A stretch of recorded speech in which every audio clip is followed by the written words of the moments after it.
Fluctuation है ये यहाँ पर दिखाई देगा। बिल्कुल, और उत्तर प्रदेश में तो कहीं न कहीं ये देखिए, वाराणसी से प्रधानमंत्री मोदी 40,000 वोट से आगे चल रहे हैं। वाराणसी से पीएम मोदी 40,000 वोट से आगे। इस वक्त की बड़ी खबर, बड़ा अपडेट सामने आया है। वाराणसी से पीएम मोदी 40,000 वोट से आगे हैं।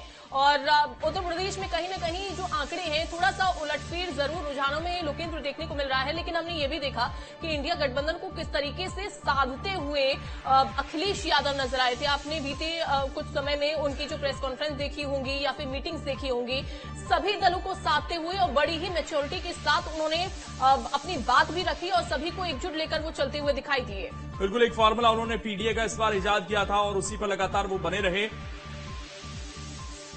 और हमारे दो सहयोगी इस वक्त जुड़े हुए हैं। सबसे पहले गौरव के पास चलेंगे, इंदौर से जुड़े हुए हैं। गौरव, इंदौर में काउंटिंग कहां तक पहुंची है, वहां से क्या अपडेट अभी सामने आए?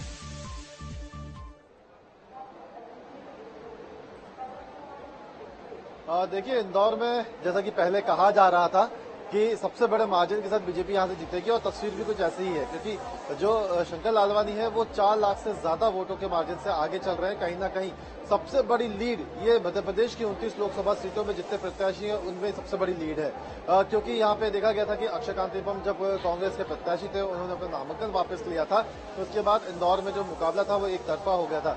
शंकर लालवानी समेत 14 उम्मीदवार चुनावी मैदान में है और यहाँ पर शंकर लालवानी सबसे ज्यादा वोटों के साथ आगे बढ़ते हुए दिख रहे हैं। 4 लाख के ऊपर का मार्जिन जो है शंकर लालवानी के पास जाता हुआ दिख रहा है। हालांकि एक नोटा को लेकर जिस तरीके की मुहिम कांग्रेस ने चलाई थी उसका कुछ असर यहाँ पर जरूर है, क्योंकि काफी बड़ी मात्रा में जो नोटा है उस पर यहाँ पे वोट जाते हुए दिख रहे हैं। करीब 60,000 के ऊपर जो वोट है वो नोटा पर इंदौर में गए हैं।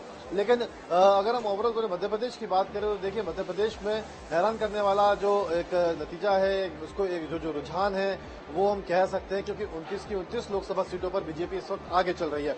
हम भले ही अगर पूरे देश की बात करें जहां बीजेपी का एक सेटबैक हमें देखने को मिल रहा है, एनडीए गठबंधन जहां कभी 350 के आसपास थी तो वहीं अब 300 के आसपास पहुंच गई है। तो अब ऐसे में मध्य प्रदेश एक अच्छी खबर बीजेपी के लिए हो सकती है, क्योंकि 29 लोकसभा सीटों को जीतने के टारगेट के साथ बीजेपी मध्य प्रदेश के चुनावी मैदान में उतरी थी। जो जनता है वो उस दौरान वोट करती, क्योंकि यहाँ पर वोटिंग प्रतिशत भी उतना ज्यादा अच्छा खासा सामने नहीं आया था।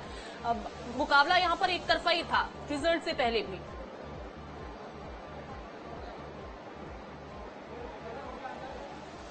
बिल्कुल, रिजल्ट से पहले भी एक तरफा ही मुकाबला था, क्योंकि कैंडिडेट जो था यहाँ पे वो शंकर लालवानी बीजेपी के वो ही बचे थे। उसके बाद अगर हम देखें कि जो कांग्रेस है, कांग्रेस का कोई कैंडिडेट नहीं था, तो उसकी वजह से साफ तौर पर कहा जा सकता है कि कोई जब सामने ओपोनेंट नहीं होता है तो कहीं ना कहीं जो लोग होते हैं, जो जनता होती है, वो उस कैंडिडेट को ही वोट डालती है जो सबसे फ्रंट में चुनावी मैदान में खड़ा होता है। हालांकि यहाँ पे बहुजन समाजवादी पार्टी के जो प्रत्याशी थे इंडिया गठबंधन के तहत, उन्हें यहाँ पे कांग्रेस ने समर्थन भी दिया था।